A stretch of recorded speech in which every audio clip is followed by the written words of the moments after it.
आखाती युद्धाचा फटका आता देशामधल्या पेट्रोल डिझेल दरवाढीवरती सुद्धा बसतोय। आपण बघू शकतो की छत्रपती संभाजीनगरमध्ये सुद्धा पेट्रोल आणि डिझेलमध्ये जवळजवळ 3 ते 3.5 रुपयांपर्यंतची दरवाढ झालेली आहे आणि यामुळे सामान्यांच्या खिशाला मात्र कुठे ना कुठेतरी फटका बसतोय।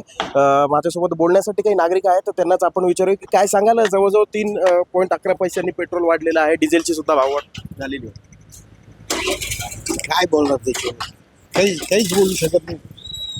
सरकारने सूचना केलेल्या आहेत की कमीत कमी बाहेर जा, कमीत कमी गाड्यांचा वापर करा। कमीत कमी काय, आता शेतात जायचं, कोणाला कुठं ड्युटीला जायचं, याला जायचं, त्याला चांगलं पेट्रोल लागतंच।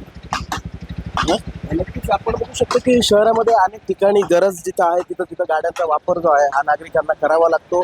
आणि या ठिकाणी आता आपण जर पेट्रोलचे दर बघितले तर या ठिकाणी आपण बघू शकतो की 108 रुपये 31 पैसे एवढे शहरातील पेट्रोलचे सध्या भाव आहेत।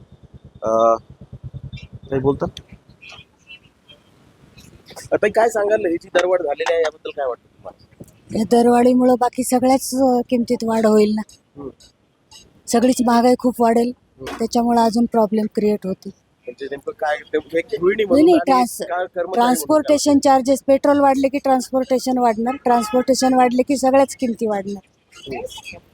आणि याचा म्हणजे तुम्ही एक कर्मचारी पण आहात आणि गृहिणी पण आहात, दोन्हीकडे पण सगळीकडेच फटका आहे ना, सगळ्याच्याच किमती वाढणार। ट्रान्सपोर्टेशन सगळ्याच गोष्टीला आवश्यक आहे, त्यामुळे ट्रान्सपोर्टेशन वाढलं की सर्वच गोष्टीच्या किमती वाढणार।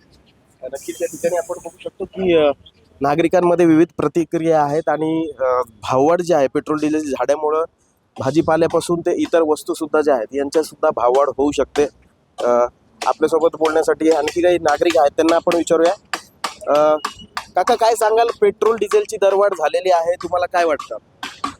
आता सगळ्यात महत्वाचं म्हणजे एक तर एवढा ऊन आहे, पाऊस वारावर लोक शेतकरी परेशान आहे आणि ह्या काळामध्ये यांनी पेट्रोल वाढ केली। लोकांना जे पगार पाणी आहे ते कमी आहे सध्या लोकांची, जे शेतकऱ्याला भाव नाही, 2 रुपये किलो कांदा चालला, काय सरकारने केलंय काय असं? आता हे भाववाढ प्रत्येक वेळेस भाववाढ करायला लागले। आता परत गॅसचे भाव वाढवले त्यांनी, आता पेट्रोलचे भाव वाढवले, तर लोकांचं याचा किती फटका बसतो तुमच्या आर्थिक पूर्ण गणितामध्ये? आमचं महिन्याचं नियोजनच बिघडलं सगळं आता। कारण आम्हाला ज्यावेळेस आम्हाला 1000 रुपयाचं महिन्याला लागायचं, आता 2-2, 3-3 हजाराचं हे लागेल। गॅस 1000 रुपये वाढला, गॅस मागत नाही, जवळ 50-60 रुपये ते वाढवले त्यांनी, तर आमचं पूर्ण बजेटच बिघडलंय। नक्कीच आपण या ठिकाणी बघू शकतो की विविध प्रतिक्रिया नागरिकांमध्ये आहेत। आता जे सरकारने सूचना केलेल्या आहेत त्याकडे तुम्ही कसं बघता? आता काय बघा, आता आहे तवरक भरून घ्यायचं, बातमध्ये काय करावं हे समजत नाही। हा, जीवन कसं जगायचं? आम्ही मोलमजूर करणारी माणसं आहेत, दररोज कामाला जाणारे। हा, आमच्या अवस्था गाडीशिवाय तर आम्हाला काम भेटत नाही। हा, आणि पेट्रोल डिझेल नसलं तर कुठं कामाला जावं, काय करावं हेच समजत नाही।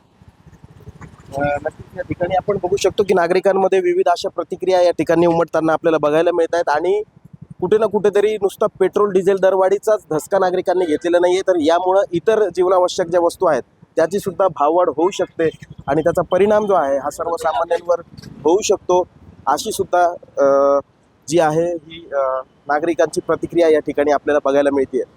लोकमतसाठी अमेय पाठक, छत्रपती संभाजीनगर।